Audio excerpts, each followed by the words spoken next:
Hello, everyone, and welcome to the lineup. Today is February the 17th, 2022.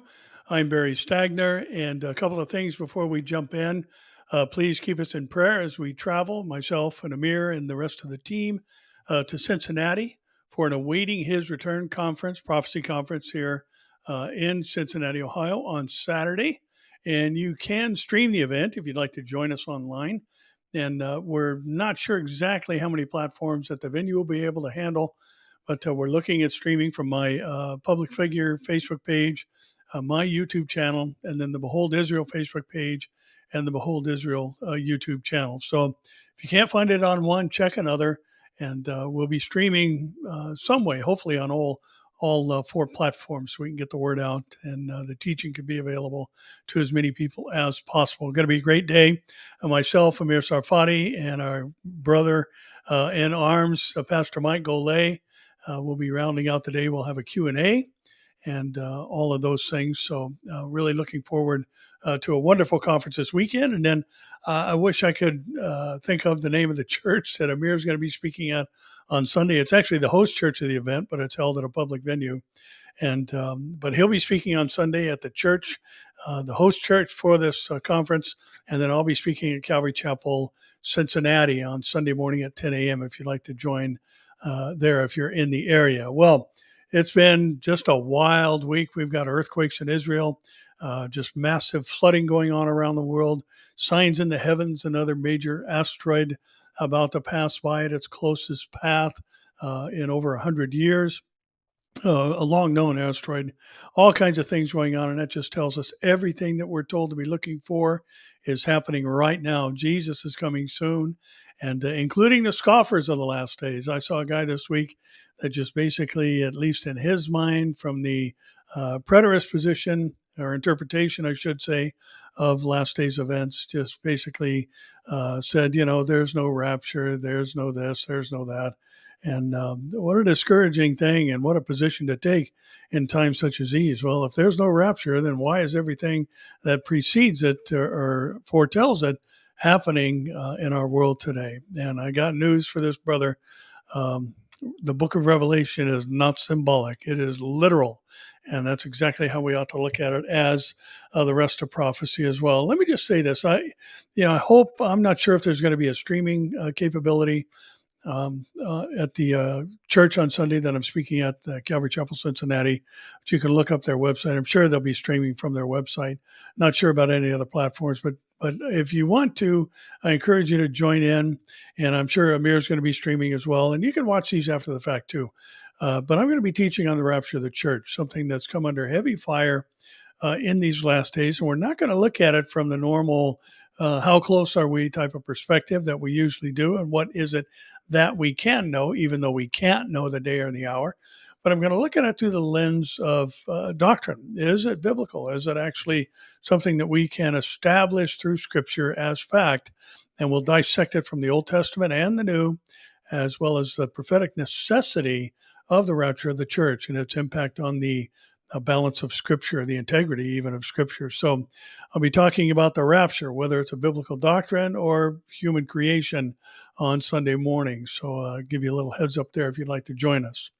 Well, in the midst of all the things going on today, it seems to be the main headline is wars and rumors of wars. And we've all been watching and listening and reading the various news stories coming out about the Russian presence on the Ukrainian border.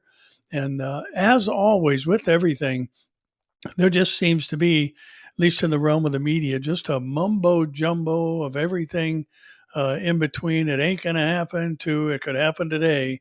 And others even saying it's going to happen at 3 o'clock at this particular time, 3 a.m. that is. It's just been a wild ride of events related to what's happening there in Ukraine and with Russia. And our first story comes from the Jewish News Syndicate about that particular issue. And or not the Russian issue, that is. And that is that Russia sends hypersonic armed fighter jets to Syria for naval drills.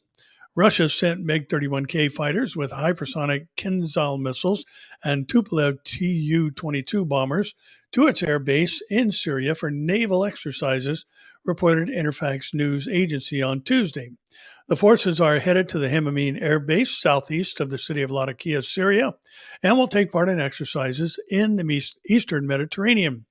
Rob Lee, a military expert at the Foreign Policy Research Institute, told Reuters that Russia sent fighter jets with Kinzhal missiles for the first time last year after expanding the runway at the base. The Russian Defense Ministry announced last month that joint Syrian and Russian Air Force patrol missions along the Golan Heights would take place in southern Syria, near Israel, and over the Euphrates River in northern Syria. Israeli observers said this represents significant messaging from Moscow over its intentions, and our minds and thoughts always turn to the Ezekiel war invasion and the players that are named there under their ancient names, and now we know who the modern nations are that are alive and well in those geographic areas represented by those ancient names. And here we have now the Russian presence of advanced military hardware in the form of these aircraft and their missiles on the northern border of Israel, the very direction from which the invasion will come, as foretold by Ezekiel. So, again, you never know how much, and we're going to talk a little bit about this, but in a different direction, how much what is happening on the Ukrainian Russian border is a deflection away from what true intentions are. And as I said, this could be militarily imposed, and it could also be something else that we'll talk about to distract attention away from something going on. But anyway, Russian fighter jets sent to the Hemamine air base in Syria, their most advanced weaponry, is now on the northern border of Israel for the second time since last year in the expanded runway. I-24 News is reporting amid Russia tensions, Israel readies for mass influx of Ukrainian Jews. And just reading this headline, I just couldn't help but think of the old adage, God moves in mysterious ways. It's interesting just thinking back over the years about getting these military people in place that are named in the Ezekiel war scenario on the northern border of Israel. There's got to be something's got to happen to allow that to happen, for Israel to allow that to happen, and even to have the international community be in agreement with this movement of troops and not stand against it or not even respond to it. And, there's two things that are involved in that, and that is the Syrian civil war, the over decade-long Syrian civil war. And if you remember, the presence of ISIS was strong there, and that allowed these troops, or at least representatives from and military hardware from the invading nations of Israel, to be in the country that's on its northern border, that being the form of Turkey, Russia, and the Iranians under the name of the Persians in that description in Ezekiel 38 and 39. And somehow, and we know that there's already an ideological connection, but there's somehow going to become a military connection between Libya and Sudan, who will join and round out the invading forces. But interesting that all of this that's going on, the Bible also says in the previous chapter that the children of Israel in Ezekiel 37, that is, that there'll be a regathering of the people to the land, and the once barren place will blossom like a rose in the desert, and become a fruit-bearing and exporting nation, and all these other things that we've seen watched since 1948. And actually, the original Aliyahs began all the way back in 1890. But interesting that just like ISIS was a mechanism to put these military agencies on the northern border of Israel, also now the Russia-Ukrainian issue is causing Ukrainian Jews to consider moving back home to Israel, so to speak. The Israeli government is reportedly preparing for the possibility of thousands of Ukrainian Jews immigrating to the Jewish state in the event of a Russian invasion. Representatives of various Israeli government bodies met Sunday to discuss such a development, including the Prime Minister's Office, Foreign Ministry, Defense Ministry, Diaspora Affairs Ministry, and the Jewish Agency. Also involved in the government briefing was Nativ, the organization that maintains connections between Israel and Jews in the former Soviet bloc countries, according to the news. Some 75,000 people living in eastern Ukraine are eligible for Israeli citizenship under the law of return. And Israel already has plans in place for the mass evacuation of Jews from various countries should the need arise, and recently updated those plans for Ukraine due to its rising tensions with Russia. Now, interesting that again, we've seen in the U.S. a record number of people Jews moving home. And it is interesting. And I think Israeli media also reports that to immigrate to Israel is the only particular nation where you're actually going home for the first time, having lived somewhere else. So again, God has ordained that this is going to happen, and the mechanisms that he has employed, or at least allowed or foretold, are moving things in that direction, including the wars and rumors of wars between Russia and Ukraine. Russian Times says Britain has a warning for those awaiting a Russian invasion. And the remarks came after a number of Western media outlets suggested an incursion would take place on February 15th or 16th. And trying to guess a specific date when Moscow's armed forces could storm across the Ukrainian border and launch a full-blown offensive is futile, the UK's defense secretary cautioned, as Western officials and news agencies weigh in with speculation on if and when Russia could strike.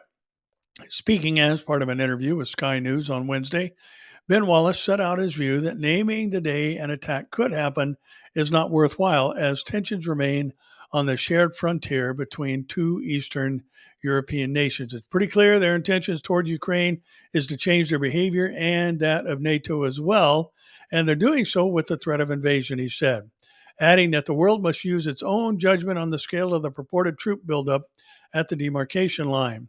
According to the minister, there's really no point in speculating on a specific date. However, there are definitely dates in the mix. And, it is interesting, and we'll talk more a little bit about this a bit later in the program. But, to name dates and even set a time, 3 a.m. Ukrainian time, there will be the invasion of Russia is grandstanding. And the media has began to lean in that direction, has been leaning in that direction for some time. And I even heard one of the Hollywood members basically kind of throw down on the media and say, you know what, you guys don't even care what's true anymore. All you care about is being first. And sometimes being first means fabricating things that you have speculated, like these date setting issues with the supposed Russian invasion of Israel. Reuters is reporting that Russia is still building up troops near Ukraine, say both the U.S. and NATO. The United States and NATO said Russia was still building U.S. troops up around the Ukraine on Wednesday, despite Moscow's insistence it was pulling back, questioning President Vladimir Putin's stated desire to negotiate a solution to the crisis. In Ukraine, where people raised flags and played the national anthem to show unity against fears of an invasion, the government said a cyber attack that hit the defense ministry was the worst of its kind the country had ever seen. It pointed a finger at Russia, which denied involvement. White House Press Secretary Jen Psaki said U.S. officials were as yet unable to say who was responsible for the cyber attack. And she also said the door remained open for diplomacy with Russia, but reiterated concerns that a Russian attack could be preceded by a false flag operation of misinformation. Russia's defense ministry said its forces, a part of a huge buildup that's been accompanied by demands to the West for sweeping security guarantees, were pulling back after exercises in southern and western military districts near Ukraine. I published a video, which I did watch, that showed tanks, infantry, fighting vehicles, and self-propelled artillery units leaving the Crimean Peninsula, which Moscow seized from Ukraine in 2014. But U.S. Secretary of State Antony Blinken said key Russian units were moving towards the border, not away. That's what Russia says, and then there's what Russia does. And we haven't seen any pullback of its forces, Blinken said in an interview with MSNBC. We continue to see critical units moving toward the border, not away from it. And again, we see how the media plays a role in not just the presentation of information, but the manipulation of information. And one side or the other is not telling the truth. Either the train that was carrying, I saw, I don't know how many tanks, dozens, just in the length of the video, on flatbed train cars moving in one direction or another. Who knows which direction it was going? Russia says it was away from Ukraine. The U.S. says it was toward Ukraine and its border. And, the media is definitely contributing to either the relief or the fear of the masses today. And I think we've all learned that lesson here in the past 2 years since we've had 15 days to stop the spread, now numbering day 710. Zarzim is reporting the Biden push for war in Ukraine is about stopping U.S. midterm elections and giving China Taiwan.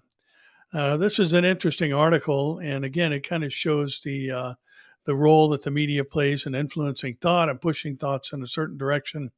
And the Ukraine-Russia reporting on the Ukraine-Russian situation since the Maidan Revolution in 2014. Zarzim says, we have had reporters throughout the region and have teams on the ground feeding us information since that time. We've traveled extensively to the Donbass and greater Ukrainian areas, and the only way there will be war with Russia in East Ukraine beyond the trench warfare that has simmered for almost a decade is if the Biden White House provokes it. The simple fact is, the Kremlin does not have the force structure nor the money to sustain a long-term operation of Western Ukraine. Putin has barely been able to maintain the annexation of the Crimean Peninsula financially. Yes, there are Russian forces exercising near the border of Ukraine, but they're over 100 miles away. Putin is a master of theater. He knows how to push NATO's buttons and gets enjoyment from it, but that does not mean he's going to invade and start a massive conflict. There is no upside for him in this. It would unleash forces he could not control. Putin also likes surprises. Case in point, Crimean annexation and asymmetric warfare. This would be nothing of the kind. It would be a brutal army-to-army battle.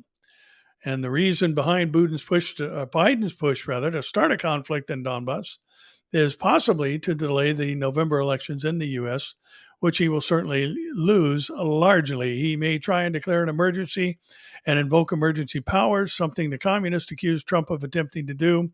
And they are masters at projection, after all. And the other reason is that after the genocide games, the CCP may move on Taiwan. That's kind of a term for the Olympic Games, the Winter Olympics there. Ukraine is a big distraction, and asymmetric warfare is at its finest. In fact, Putin may be helping China, as Biden is helping China, to distract from China's looming aggression in the Pacific. Putin helping China, Biden helping China, I'm sorry. I guess I just have trouble saying his name. It all fits. And then they threw in this. Fox News is literally trying to provoke a conflict on their own. And again, looking at the age we live in, the communications age, where we're getting more information than people would ever get in a lifetime in just 10 minutes because of our smartphones and access through computer systems, to say nothing of the nonstop barrage on satellite TV that's coming into most homes, and manipulating information, directing thought, creating fear, all these things playing into what's going to happen during the tribulation. I think specifically the role of the media during the tribulation, to say nothing of the promotion of the beast of Revelation 13, is going to be the broadcast of the death of the two witnesses, where the whole world simultaneously rejoices in these two who brought wrath onto the earth, and they will rejoice and exchange gifts over their death while they lie dead on TV in the streets of Jerusalem. Again, kind of pointing a positive message in light of these two men finally being gone, whoever they may be. But make no mistake, we are in an age of fact manipulation and truth manipulation and migration, even truth becoming things that are completely opposite of what they actually are, like we often talk about. Now, the Associated French Press says Biden sees chance for Ukraine diplomacy and keeps the pressure on Moscow. U.S. President Joe Biden vowed Tuesday to push for a diplomatic resolution of the Ukraine crisis, but warned that a Russian invasion remained very much a possibility, and that retaliatory sanctions were primed and ready. Biden said that despite Russian claims earlier in the day, Washington and its allies had yet to verify the withdrawal of any of the 150,000 troops he said Moscow had mustered along Ukraine's border. Analysts indicate that they remain very much in a threatening position, Biden said in an address on the crisis. The U.S. is prepared no matter what happens, the U.S. leader said. We are ready with diplomacy, he said, and we are ready to respond decisively to a Russian attack on Ukraine, which is still very much a possibility, Biden said, warning of powerful sanctions. That's how they're going to respond, as powerful sanctions. Now, I don't want to minimize that too much, but it just a deflection away from, any type of military response, which would absolutely be catastrophic on the global scene, like many people are talking about. But if you pair what he's talking about here with what we've been mentioning in the previous story about Russia not even being able to handle financially the annexation of the Crimean Peninsula, we have to remember that the motivation behind the invasion of Israel is economic. And the protesting nations of Sheba and Dedan, which is Saudi Arabia and the Arab Gulf states, is what have you come to do? Have you come to take plunder or booty? In other words, what's the motivation behind this? Is it economic?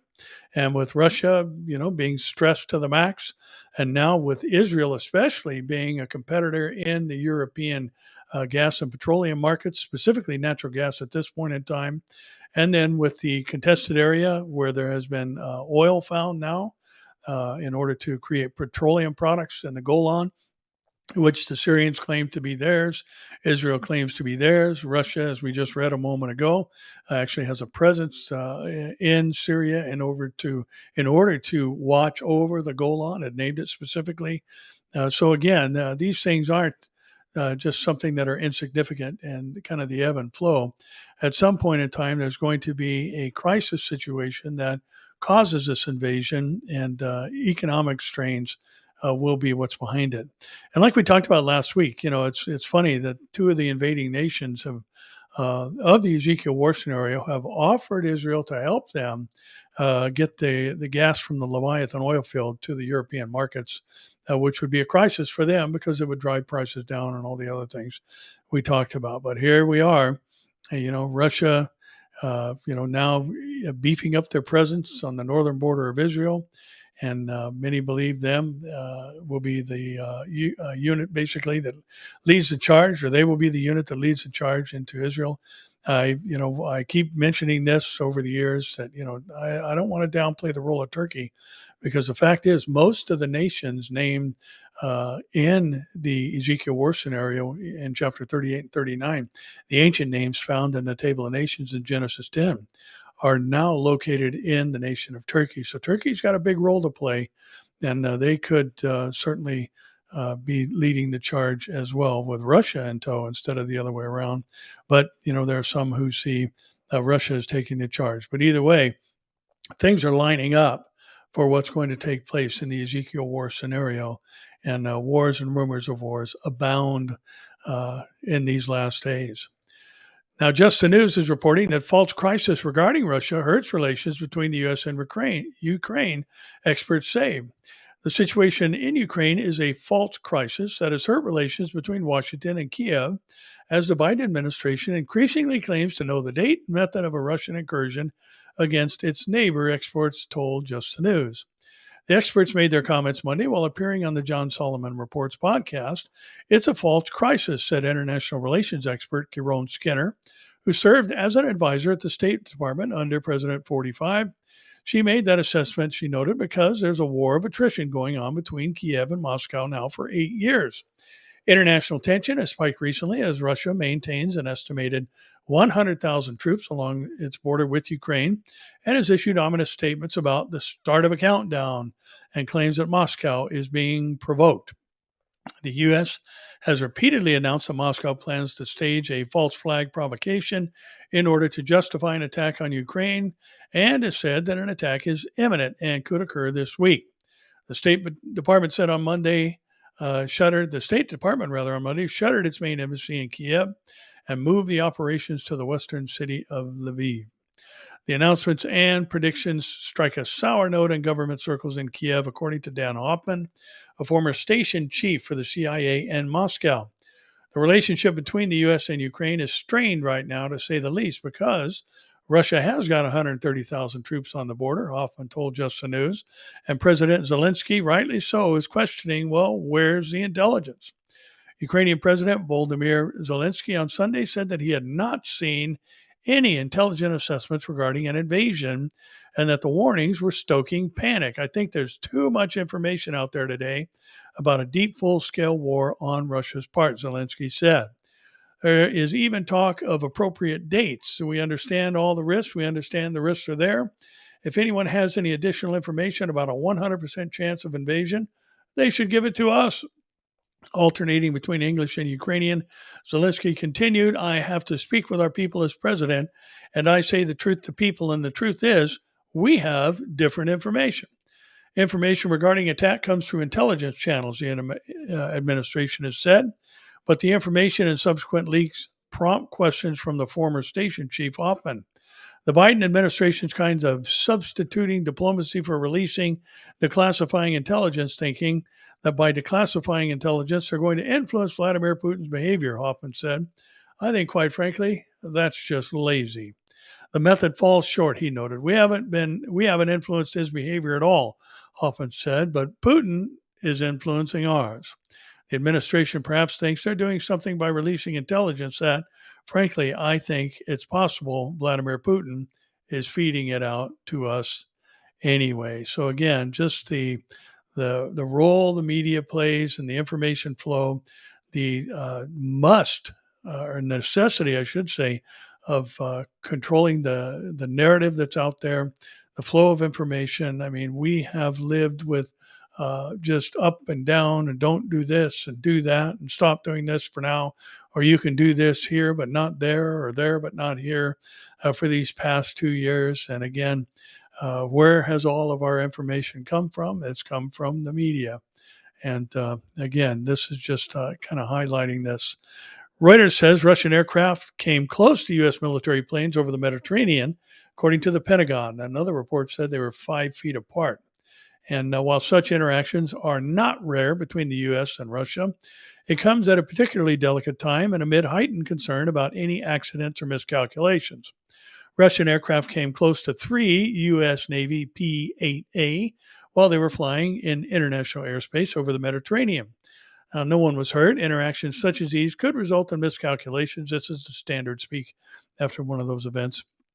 And mistakes that lead to more dangerous outcomes, Captain Mike Kokfa, Pentagon spokesman, said.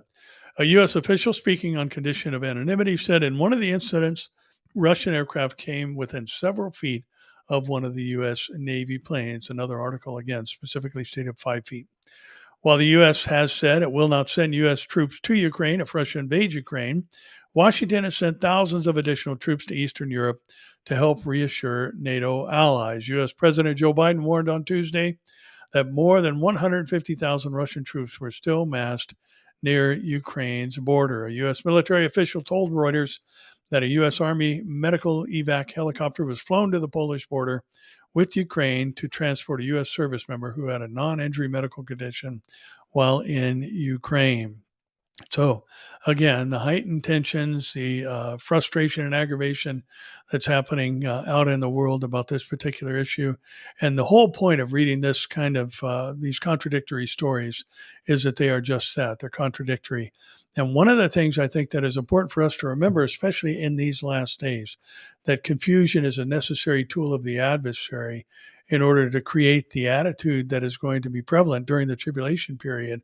And that is the manipulation of truth and facts to believe fantasy and myths, or things that are even opposite of actual truth. And all this is going to lead to what happens in Revelation chapter 13, where the buying and selling is controlled by taking a mark or refusing it, and the allowance into certain venues and things of that nature that we're already becoming accustomed to based on information that's presented to us through the media, is just paving the way for what's going to take place during the tribulation, as is the attitude that those who refuse to go with the flow, so to speak, are enemies of the rest of humanity and need to be destroyed, which is exactly what's going to happen under the Antichrist. And we're even hearing a lot of talk about such things now from people on the other side of the issue, so to speak, or the non-government side of the issue.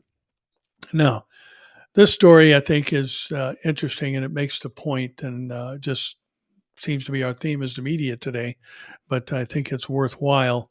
and corruption as well, as this story will point out. Fox News says there are 11 implications of the Durham probe that threaten to undermine Biden. The article reads, the bombshell revelations filed late last week by special counsel John Durham and ignored by most of the mainstream media could have profound implications on Americans' ability to trust our institutions. Well, that's already shot down. It's significant that Durham, at least with part of the population, I should say, people's blind trust in the government just blows my mind today, as I'm sure some of you just have a hard time. I have a hard time believing 80 million people voted. Well, let's just move forward. Now, the bombshell revelations filed late last week by special counsel John Durham, ignored by most of the mainstream media, have profound implications on Americans' ability to trust our institutions, as we read. It is significant that the Durham filing further confirms what so many voters already suspected, that President 45 was right about his opponents infiltrating his private information, and that, here's the first of the 11, Hillary Clinton's campaign consistently lied to the American people. The article goes on to say that that's not the only thing to be learned, but there are other things based on what the Durham efforts of the Durham filing has confirmed, and that is that the government cannot be trusted to protect our data. The Clinton campaign, according to Durham, exploited his access to non-public and or proprietary internet data and enlisted the assistance of researchers at a U.S.-based university who were receiving and analyzing large amounts of internet data in connection with a pending federal government cybersecurity research contract. That means data collected on us by the federal government has now been used for partisan political activities. White House communications are not secure, are the next outcome of the Durham filing. No one should be able to access them, and the fact that the Clinton campaign was able to reflects a severe national security threat, asking the question, who else has access to White House communications? The next result of the Durham filing is the Biden administration has a clear conflict of interest. The filing implicates National Security Advisor Jake Sullivan. As a result, there should be no interference in the investigation by the administration. Such would be presumed to be self-serving. And Sullivan, the article says, is the last person who should be advising the president on national security. The article goes on to say, intelligence agencies can be weaponized for partisan politics. Americans have to think twice about anything they hear from intelligence agencies today. Though the CIA had no business in engaging in a domestic investigation, they eagerly jumped aboard. The FBI continued to investigate, even after concluding there were no links between 45 and the Alpha Bank in February of 2017. The next is exactly what we're talking about today as a result of the Durham filing. No one can trust mainstream media news outlets who buried this story. Though we knew this already, the traditional and social media reinforces this fact with their obvious double standard in the way they ignore and actively suppress the Clinton corruption story, which is true, versus their saturation coverage of the purely speculative 45 Russia collusion story, which has been debunked.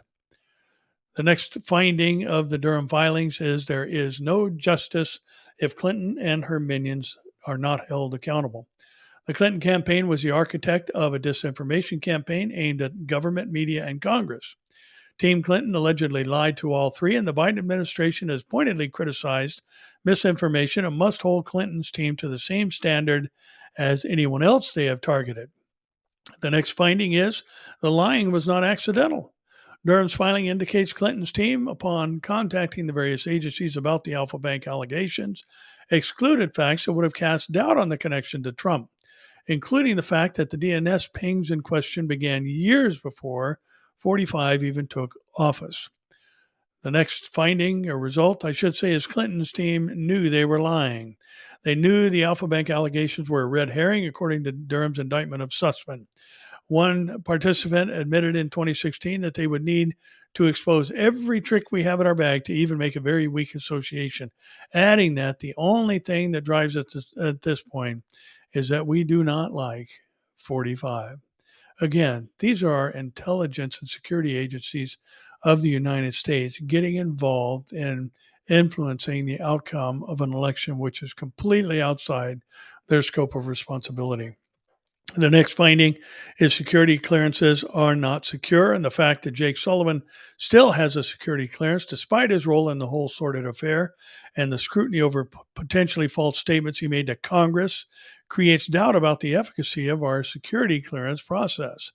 The next finding was the DOJ is compromised. An analysis by Margot Cleveland at the Federalist revealed Durham's filing also highlighted the revolving door that exists between DC proletariat and government employment. She noted that an attorney who represented Clinton's lawyers appeared with Sussman before the House Intelligence Committee now serves at who appeared with Clinton's lawyers and appeared with Sussman before the House Intelligence Committee now serves at the Department of Justice.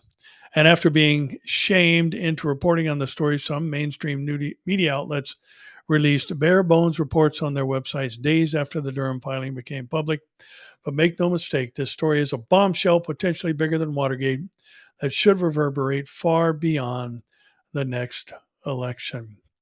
And, it's sad that people in high places of power are so self absorbed and even delusional that they don't realize that there is something within us that demands justice and fairness at all levels. And we, as citizens of the United States who actually are running this country, would expect to see the same rules enforced within those who claim to be running this country, that are in elected positions of power in this country, of, by, and for the people. And to just see politician after politician get away with such criminal behavior, especially within the Clinton camp, has just created a major mistrust in a good portion of the population. Now, of course, there are those who can see no wrong in anything the Democrats do. It's just a reality of our day as well. Now, the Epoch Times is reporting. Now, this is a huge, huge story, equal to the last one, I believe, and it again underscores the fact of underscores the reality that the media is controlling the flow of information and pushing it in a specific direction. The Epoch Times article says former Harvard professor Martin Kulldorff says science and public health are broken. Dr. Martin Kulldorff is one of the most qualified public health pandemic experts in the United States. To the narrative shapers, he's a pariah. A prominent epidemiologist and statistician, Kulldorff has worked on detecting and monitoring infectious disease outbreaks for 2 decades. His methods are widely used around the world by almost every state health department in the United States, as well as by hundreds of people at the CDC. Kulldorff has also worked on vaccine safety for decades, developing globally used methods for monitoring adverse reactions in new vaccines. His resume on the Food and Drug Administration website is 45 pages long and includes a list of 201 peer-reviewed published journal papers. His work has been cited more than 27,000 times. Since 2003, Kulldorff worked at Harvard Medical School, first as an associate professor of population medicine and later as a professor of medicine. In November, Harvard and Kulldorff abruptly parted ways. Kulldorff prefers to keep the reasons private, but it's hard to ignore that he placed himself in the crosshairs of the pandemic narrative early on in the 15 days to slow the spread lockdown and has paid the price. In other words, this well-respected, internationally known, trusted and believed and followed epidemiologist has been ostracized because he saw things differently than what the government narrative has presented. For some reason, a public narrative was established and you weren't allowed to question it, which of course is detrimental both to the pandemic and how to deal with the pandemic, because you have to have a vibrant discussion to figure out how to best deal with things, Kulldorff told the Epoch Times. The Swedish native said he tried to point out in March of 2020 that there was a very steep age gradient on mortality for COVID-19, the disease caused by the SARS-CoV-2 virus. Kulldorff said he attempted to publish a paper both in the U.S. medical journals and mainstream newspapers stating that while anyone could contract the virus, the focus should be on protecting the elderly and those at high risk. His paper was knocked down from all directions. I was able to publish the paper in Sweden in the major daily newspapers there during the spring of 2020, so that was not a problem, he said, but the United States was not allowed to have a debate, which is very troubling. His efforts culminated in what's called the Great Barrington Declaration, published with Dr. Sunetra Gupta and Dr. J. Bhattacharya in October of 2020. And the declaration called for a more nuanced approach to the one-size-fits-all restrictions that have been imposed on much of the Western society. The most compassionate approach that balances the risks and benefits of reaching herd immunity is to allow those who are at minimal risk of death to live their lives normally, to build up immunity to the virus through natural infection while protecting those who are at higher risk, the declaration states. The two other authors are also amply qualified in the field. Gupta is a professor at Oxford University, an epidemiologist with expertise in immunology, vaccine development, and mathematical modeling of infectious diseases. Bhattacharya is a professor at Stanford University Medical School, a physician, an epidemiologist, a health economist, and public health policy expert focusing on infectious diseases and vulnerable populations. Kuldorf said the Great Barrington Declaration proposed nothing new. It's just the basic fundamental principles of public health that existed in the pandemic preparedness plan that was prepared many years before. It's sort of astonishing that it wasn't followed from the very beginning of this pandemic. Conventional health science had deemed it unnecessary and potentially harmful to close schools and small businesses, to impose masking on the general public, and to quarantine healthy people. Kuldorf said the document wasn't for politicians or scientists or even doctors, although thousands of each of those signed it. The most important audience was the public, he said, because it was the public that ultimately will end these misguided public health policies. It's the public, regular people, who are suffering the consequences. He said the authors wanted to advise the average person that their intuition was correct. The restrictions weren't based on public health science. So when you oppose them, you're standing on firm scientific ground. The key thing was to break the pretense that there was scientific consensus for these lockdowns, which there wasn't. The appearance of a scientific consensus was formed through high-profile public health officials such as Dr. Anthony Fauci, Dr. Francis Collins, and Dr. Deborah Birx, as well as corporate media, along with the stifling of opposing viewpoints. There's no public health arguments against the declaration. So if you want to criticize it, you have to make up lies about it and then attack it, as well as slander the people behind it. And they did both those things. It wasn't until a December 2021 email dump that Kuldorf and the American public got the peek behind the curtain of how the traditional pandemic playbook has been tossed and how swiftly dissenting voices were maligned. Following, and I'm sorry this is a long article, but this needs to be heard. Following a Freedom of Information Act request, emails involving Fauci, the director of National Institute of Allergy and Infectious Diseases, were released. An email from Fauci to Collins, then director of the National Institute of Health, was sent days after the Great Barrington Declaration was published.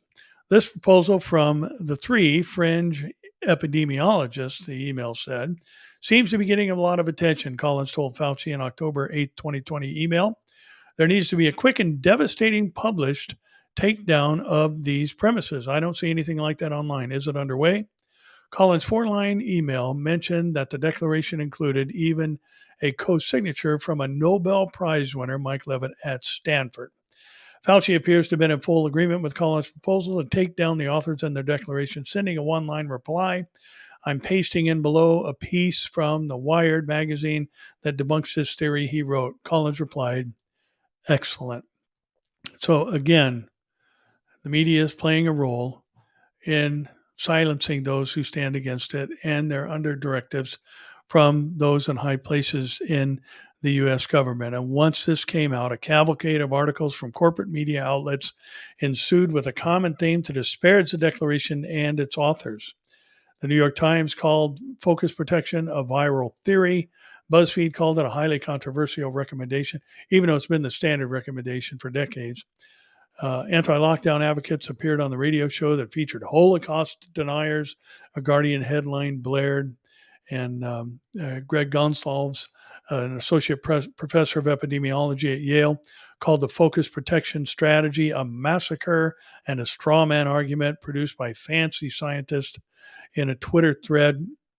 Fancy scientists, you've got Oxford, Stanford, and Harvard represented there. And it just goes on and on and on. And then, of course, social media got involved, and anyone who typed or searched for this Great Barrington Declaration on social media platforms were immediately shut down, and any effort to post it was blocked. So, again, what's uh, the point in all this? I mean, you've got respected individuals who have a differing opinion, and this is, basically public discourse is gone. You present what the government wants to be heard, or that's it. And I'm setting you up for one of our upcoming stories here with that statement. Zero Hedge introduces the idea that we'll talk about here in a moment as well, where the headline says Forbes contributor fired over investigative stories on Fauci. Adam Adrajewski, founder of the openbooks.com and a frequent guest contributor to Zero Hedge, and who was also until very recently a contributor to Forbes, told Tucker Carlson on Monday that he was terminated from the magazine over his coverage of NIAID director Dr. Anthony Fauci. The National Institute of Health, who recently, I just got a update on what, yes, we're going to be able to stream on the channels I mentioned at the outcome.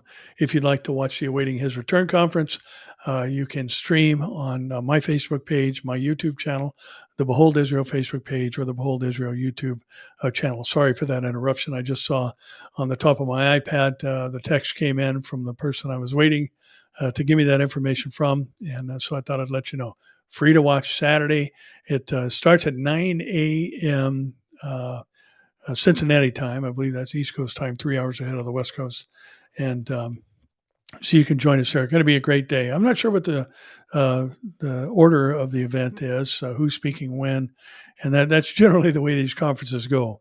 Basically, we have a destination point and a day that we're supposed to be there and speak, and then we find out everything else once we get there. But it's going to be kind of the usual format. Not sure who's going to speak first, but it's going to be Michael A., Pastor Michael A., myself, and Amir Sarfati, and they will round out with a Q&A session. So, again, tune in if you'd like on those 4 platforms. Now, again, Andrew Juski, who made headlines with his investigative reporting that Fauci was the highest paid employee in the entire U.S. federal government, described how he was targeted for being critical of Dr. Fauci by exposing his yearly earnings. The National Institute of Health's 6 top executives wrote an email to myself and Randall Lane, the top content officer at Forbes. It was couched as a correction email, but there were no substantial corrections, and they quibbled about small things in my column, but that was the excuse Forbes used to cancel it, Andrew Juski said. He explained that within 24 hours of the email, he received a call that told him he was barred from publishing any additional material regarding Fauci. Andrew Juski originally filed a Freedom of Information Act on request on January 28, 2021 regarding Fauci's annual pay. After receiving only redacted documents, his group, openthebooks.com, filed suit on October 25th. This led to the National Institute of Health agreeing to release its extensive documents, but only incrementally over the next 14 months due to backed up requests. Openthebooks.com also originally reported in January 2021 that Fauci's salary had been listed at $417,608 a year, the highest salary listed for any government figure, including the president. In addition, Fauci had a retirement package that is expected to take in $350,000 a year. So again, you say something about Fauci, then you're blasted off the pages of the media. Now, here's where this is going, and here's why I think this is a sad story, really, but it's true nonetheless, and I think we've proven it over the course of the program tonight. Town Hall says on free speech, America is out China-ing China. Sports aside, the 2022 Winter Olympics in Beijing have served as a harsh reminder for America. Censorship is very, very real in the Far East. Today's Olympic athletes are effectively muzzled, with the Chinese Communist Party threatening certain punishment against those who criticize the CCP. But rather than being grateful for America's many freedoms, left-wing Americans are turning China into a blueprint. We are out China-ing the CCP and in the worst ways possible. For years, the Chinese government has been rolling out a social credit system, monitoring the behavior of its population and punishing those deemed untrustworthy. Now, again, you keep this social credit system, and you get a ticket, you get a mark, you get points deducted. You say something negative or have a post removed from social media, and you get points removed. And once your social score drops to a certain point, get this: one of the punishments can be in the social credit system of China, slower internet speed. They'll put you on dial-up instead of being able to, use Wi-Fi. And just crazy how this is spreading around the world. And also, of course, there's much harsher punishments, but just again, that underscores the fact of how important the flow of information has become to people around the world, that it's now used as a form of punishment. And I'm sure all of us have had our devices, whatever it may be, buffer for a while, and it gets real frustrating waiting. Can you imagine going back to dial-up where it takes minutes to get online and all those other things? So because people don't want that, hate that, and would do anything to avoid that, it's now used as a tool to control behavior. First announced in 2014, the moral ranking program targets Chinese citizens who post on social media, waste money on expensive purchases, so they're controlling your buying and selling, or who buy too many video games. That's right, people who spend too much time playing video games are subject to government rebuke, ranging from downgraded internet connections, as I said, to travel bans. Oh, but that would never happen in America, right? Wrong.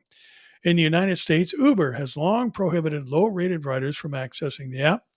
Airbnb similarly pauses and suspends listers for failing to, quote, meet basic requirements, end quote, such as overall rating or response rate. What is YouTube's censorship of conservatives and libertarians, if not a corporate assessment of social credit? What is Spotify's restriction of Joe Rogan's speech, if not a clear statement that some speech is good and other speech is bad? From New York to Silicon Valley, liberal elites regularly seek to determine who is right, who agrees with them, and who is wrong, who disagrees with them and needs to be silenced. Belong to the regressive left's in group, and your social credit will skyrocket. Question or reject that group, and your moral ranking plummets. Even if you're a classic liberal simply searching for truth, Rogan is anything but a Trump Republican. He is a self-proclaimed liberal, yet the left is determined to cancel him for voicing concerns about COVID-19 orthodoxy. But daring to challenge mask and vaccine mandates, you must be a far-right imbecile with no place in modern society. Shun him, shun her, shun her.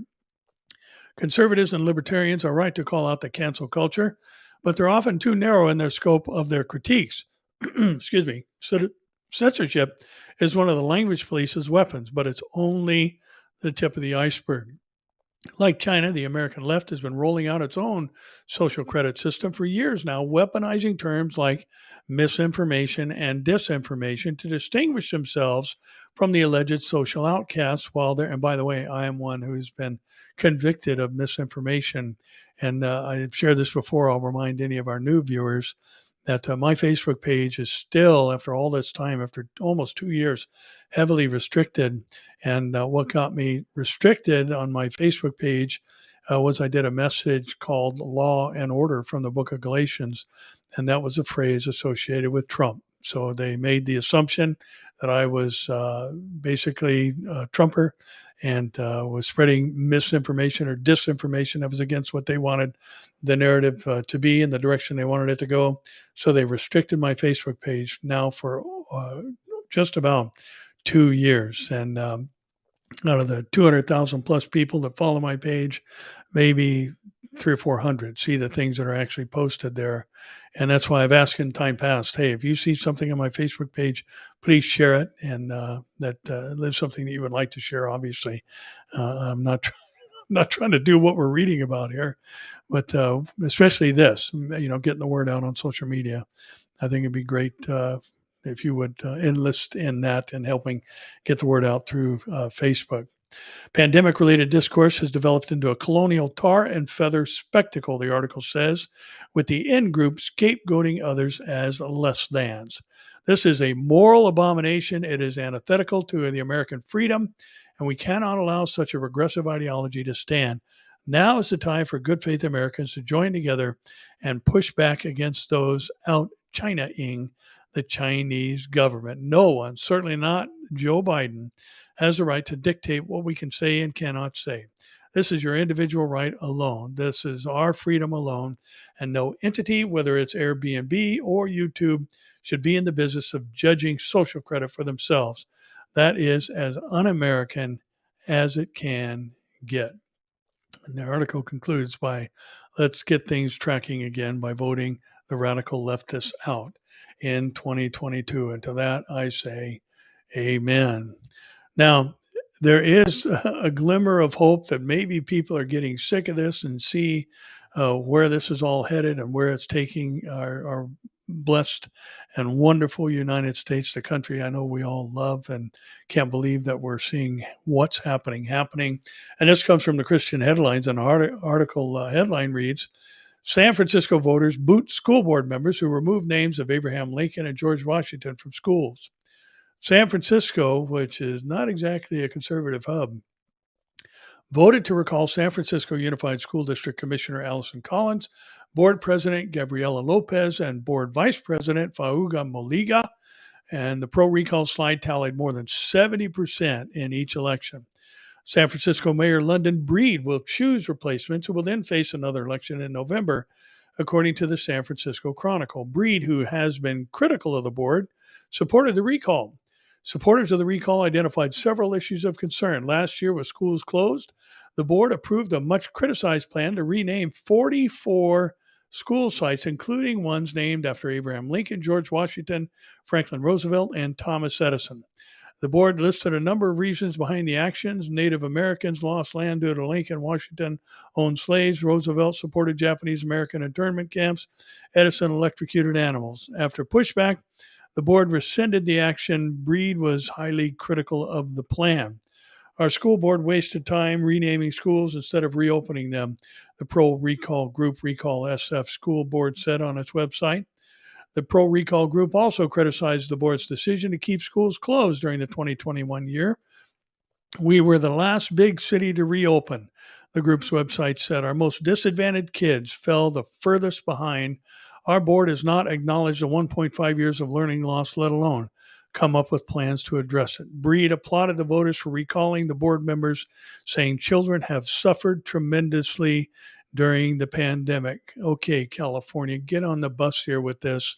We need to make some changes up in Sacramento, not just for San Francisco, but for the whole state. We still have a king over this state who is continuing to allow California to operate under emergency status, so he can bypass the state legislature and just rule as some kind of dictator. And we need the state legislature to change because they have the power to shut him down. But it's being led basically, and the majority are his cronies. So as we have the opportunity this coming November, let's see some change here. Now, one last story, and this again is sad to see this happening in the U.S.